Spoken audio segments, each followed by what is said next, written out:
This is the Tektronix differential probe. You need a power supply to go with it. And this is the MicSig differential probe.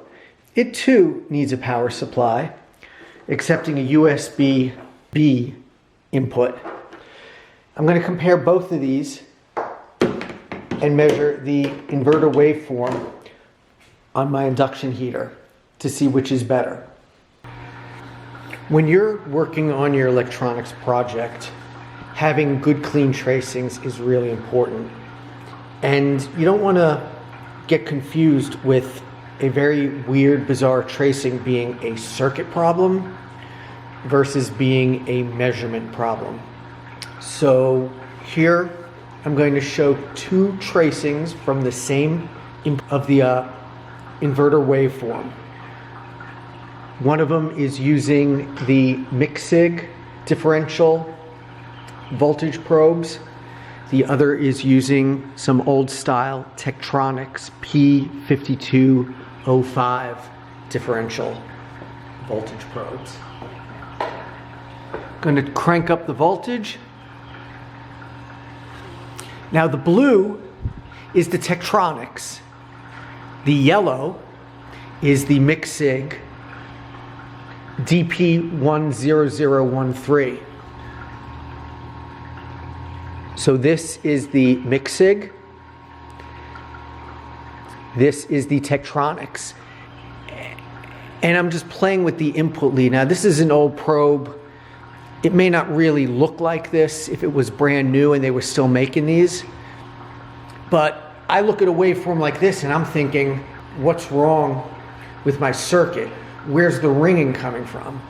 Only to find when I put a different probe on, it's really clean. I'm going to crank up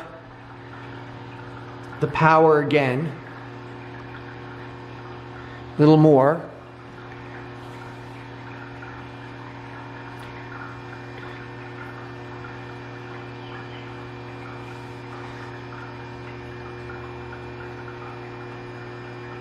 Clean waveform, and I'm thinking, wow, I've got all this ringing on my circuit.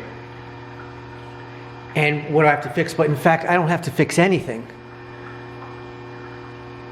The signal's actually pretty good.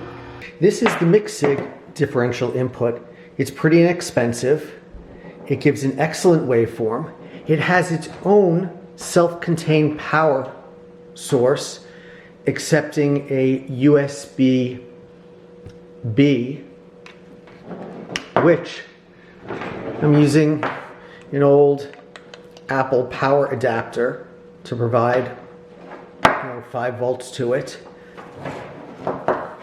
It comes a simple connector to your oscilloscope and an assortment of various probes.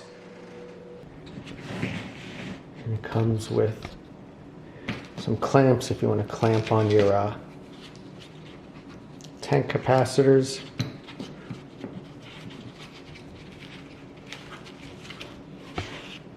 Little probes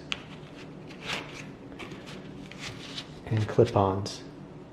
I'll put a link in the description if you're so inclined to get this, but I'm actually really happy with the performance and the clean measurements this gives, and it's made things a lot easier for me when I'm trying to tweak my system. Thanks for watching.